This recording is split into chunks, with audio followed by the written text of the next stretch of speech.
Good morning, students. Myself, Dr. Vijayendra Singh Tawar, Associate Professor in English, and presently I have been posted at Government College, Guda.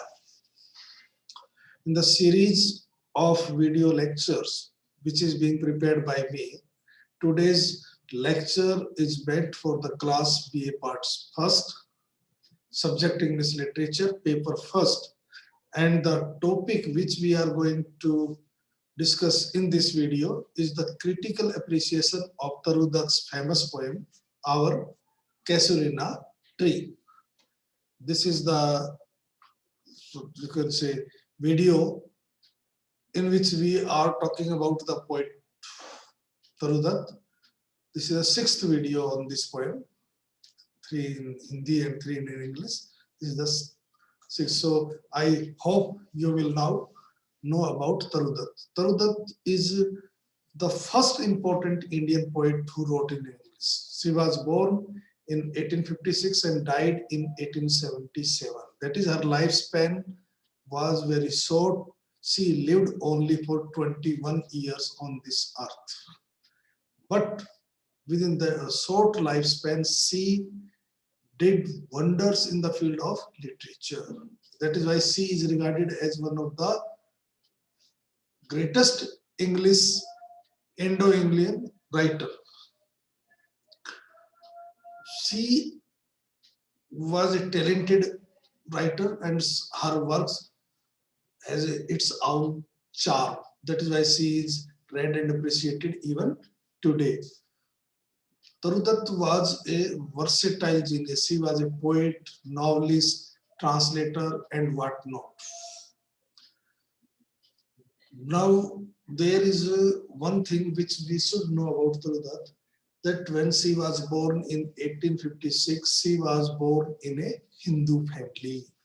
Her father, Govind Chandra Dutt, at that time came under the influence of Christianity, and in 1862, the whole family adopted Christian religion. And there was one more thing. Toru Dutt had one brother and one sister, that is, they were 3 siblings, and all the 3 were suffering from a disease which is called tuberculosis or TB. Nowadays it is curable. At that time it was not curable. In 1866, the brother Abju died, and in 1868, the father, along with the family members, went on a tour to European countries, that is Italy, France, England, etc. There, both the sisters read and learned French language, and they translated the French poetry into English poetry, and it was published in 1875, and that was given the title A Sheaf Gleaned in French Fields. After reading that anthology, one distinguished critic said that if our French poetry were entirely lost, it might not be impossible to reconstruct a great number of them from this Indian version. She knew many languages. She knew English, French, German, and Sanskrit. Though they became Christian, but her background was Hindu background. So she learned many stories from Sanskrit literature about Sita, Lakshman, or we can still learn many great epics of India, Ramayana, Mahabharata, Upanishad, and many other Sanskrit literary works. That is why we find that she also wrote on Indian themes and sang of India's heroes and heroines of Savitri, Satyavan, Sita, Lakshman, Dhruv, Eklavya, Dasrath, Prahlad, and his father, Hiranyakashipu. These poems, which were taken from Indian background, they have been called that a sheaf gleaned from Sanskrit fields. But it was given a separate title, different title. It was given title Ancient Ballads and Legends of Hindustan, and it was published after her death, that is posthumously in 1882. The present poem, Our Casuarina Tree, is also taken from the same anthology which is entitled Ancient Ballads and Legends of Hindustan. This anthology was introduced by Edward Ghosh, and in introduction he wrote, literature has no honor which need have been beyond the grasp of a girl who at the age of 21 in languages separated from her own by so deep a chasm had produced so much of lasting worth. Means if there would have been any award, say literature, Nobel Prize, etc., she would have been she would have been given that award. She also wrote novels. In short, Toru Dutt was a poetess of first order. Now let us talk about the poem. Our Casino Tree is one of the most famous poems of Toru Dutt. It finds place in almost all the anthologies of Indo-Anglian poetry. Means wherever Indo-Anglian poetry is taught in any university, this poem is included in that anthology. It reveals the innate love of the poetess had for nature. In this poem, she described the Casuarina tree in her garden house in Calcutta. To her, this tree stands as a symbol of time and eternity and is also a remembrance of her dead brother and sister. The poem shows that she was a keen observer of nature. Casuarina tree is a great symbol. It can be interpreted as a symbol of Indian culture and tradition. If we interpret from that point of view, the poem becomes of great value or everlasting value. Now let us come to the poem. The Casuarina tree in the garden of Toru Dutt's house is surrounded on all sides by a huge python-like creeper. The trunk of the tree is full of dents and notches. No other tree could have survived these embraces of the creeper. The idea is the tree is a symbol of Indian culture and tradition. It has been attacked like python by many powerful foreign invaders, but Indian culture tradition remain intact. If there would have been any other culture, that would have come to an end. But this Casuarina tree is wearing this creeper like a muffler, which has a fashionable. That is the foreign culture's impact has embellished our culture. Our culture has not come to an end. The birds and bees, different societies, sects, religious people, groups, etc., gather in the branches of the tree throughout the whole day. Often the garden is filled with the sweet song of the bird which sings continuously in the dark nights. In the dark night or at the time of night, a sweet singing bird, maybe nightingale, sings and its a sweet sound echoes the garden. The poetess feels delighted when she looks at the tree in the early morning. Sometimes and mostly in winter, an old white big monkey sits on its highest branch all alone, like a statue, and watches the sunrise. Means it appears that baboon is praying to God and is fond of watching the sunrise or sunrise scene. The cuckoos welcome the day with their songs. The sleepy cows go to the pastures. The water lilies bloom on the surface of the water of the broad tank. The Casuarina tree is very dear to the soul of the poetess. She likes the Casuarina tree. Besides it being a magnificent tree, there are other reasons for the poetess to have a great love for this tree. She, along with her brother and sister, used to play under this tree. Now her brother and sister are dead.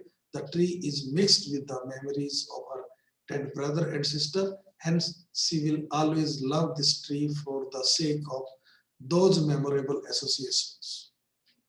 She listens to the sad murmur of the tree and thinks that it is the lament of the tree and may reach the land of the dead, that is unknown land where it is believed.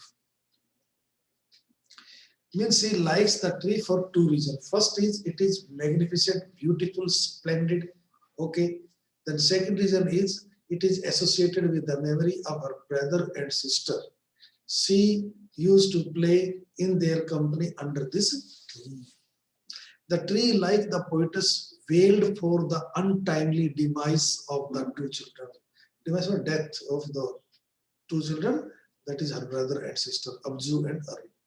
The wailing of the tree was unknown, yet known to the eyes of the faith. Here, unknown has two meanings. One is the place where the departed soul go, and another is a native place. But both are applicable. If you have faith, you can believe anything. The poetess had gone to France, England, Italy, yet she heard the wailing sound of the castle tree in those distant lands. At that time, the spirit of the water gently touched the seashores of those countries. At all times, when the music was heard by the poetess, the Casuarina tree came before her inward eyes. Means the picture of the Casuarina tree she sees inwardly whenever she heard the music. Therefore, she has dedicated this song to the sacred purpose of its honor. This tree was deeply loved by those who are now in heaven and reposing forever. Reposing, taking rest forever, sleeping forever. That is her brother and sister who are buried in the graves. Both of them were dearer than life to her. She wishes that this Casuarina tree may be counted among the immortal trees like the trees in Borodale even after her own death. The idea is she's so much she has so much love in her heart for the tree that she wants the tree should be immortal. And the tree should be immortal like Wordsworth yew trees in Borodale. It was under the awful branches of this tree that they had pale fear, trembling hope, and death, the skeleton time, and the shadow. She further says that although her song in honor of the tree may be weak in describing its beauty gladly, yet she wishes that her love for the tree saves it from oblivion curse. That is the curse of forgetfulness. She wishes to immortalize the tree by writing a poem in its honor. The idea is she has a wish and she wants to make the tree immortal by writing a poem in its honor. Like Wordsworth, Toru Dutt was a great lover of nature and mankind. In this poem, she displays her great power to describe natural beauty in verse. The following lines may be quoted for the purpose of illustration. These are the opening line of the poem. Like a huge python winding round and round, the rugged trunk rough, indented deep with scars, up to its very summit near the stars, a creeper climbs, in whose embraces bound no other tree could live. Here the subject is a creeper climbs. If we begin from here, we can understand it. The poem shows that Toru Dutt was a great painter. She has described the Casuarina tree very vividly, very clearly, very clearly. When we read the poem, we feel that we have been transported to the house garden where the Casuarina tree stands. With the help of detail given in the poem, a painter can paint as an attractive painting. Means she was a word painter. She presents before our eyes the picture of through her vocabulary, through words. Means her pictorial quality is evident. For example, see, sometimes and most in winter on its crest top, a grey baboon sits statue-like all alone watching the sun rise.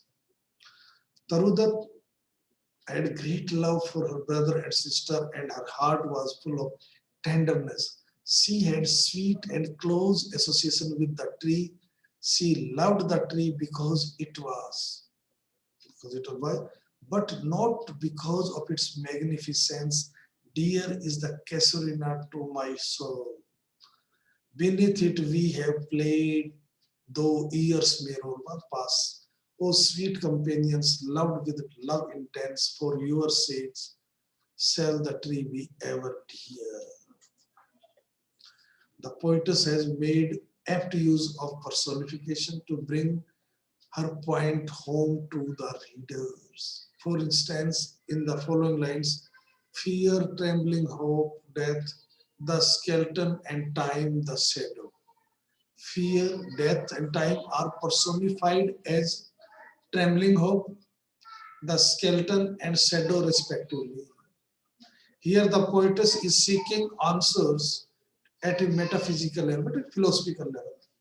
The basis of human life is hope, and death is but inevitable. Death, however, need not to be the end, for while the skeleton is merely a physical embodiment of death, it is the soul that is immortal. Time is the thread that holds life and death together. It is a mere shadow of no substance. One moment creeping slowly, the next speeding by it, the blink of an eye. We can infer that perhaps the poetess is living in time's shadow. Perhaps she is speaking of her fragile hopes, that the tree remains free of oblivion curse. Or then again, she is giving voice to her fears that when she dies, her precious memories will be lost to the world. Will the tree continue to be a symbol of her cherished childhood? She is loving the tree very much, you can say. The poetess wishes that the Casuarina tree is counted among immortal trees even after her death. So she has written this poem to save it from the curse of being forgotten. She writes, that would thy beauty fain, oh fain rehearse. May love defend thee from oblivion curse. Toru Dutt's poetry is characterized by a mastery of language and meter. She has a power of recapturing life in its variety and depth. And undercurrent of melancholy flows throughout her poems, and this touches our heart. The similes used by her are apt and highly suggestive. The poem consists of 5 stanzas of 11 lines each. The rhyme scheme of each stanza is A, B, B, A, C, D, D, C, E, E, E. The idea is the poet loves Casuarina tree and she wants to make it immortal. In conclusion, it may be said that the first stanza is an objective description of the tree. Poet describes what she sees. This is objective description. The second relates the tree to Taru's own impression of it at different times, during the night kokila, during the day, etc. The third links up the tree with Taru's memories of her brother and sister. The fourth humanizes the tree, for its lament is a human recordation of pain and regret. Like just like human beings, it also wails at the death of her brother and sister. And the last stanza, wills, that is, it is wishes of the poet, as it were the immortality of the tree. In the organization of the poem as a whole, and in the finish of the individual stanza, in its mastery of phrase and rhythm, in its music of sound and ideas, our Casuarina tree is a superb piece of writing and gives a taste of what Toru might have done had not the race of life been so quickly run. Amarnath Jha says there were few poetic glories which, given maturity, she could not have achieved. Means if she would have herself given maturity and would have asked to repeat it, that performance, she would not have been able to achieve that performance. And Casuarina, composition of Casuarina is one of them. By speculation and promise apart, Taru's actual record as a poet does compel recognition, and Mr. H.A.L. Fisher is no more than just when he writes, "This child of the green valley of the Ganges has, by sheer force of her native genius, earned for herself the right to be enrolled in the great fellowship of English poet." Though she was an Indo-Anglian, but keeping its her talent, the achievements she has made in the field of literature, we can say she was one of the greatest English author which I have ever born. Thank you very much.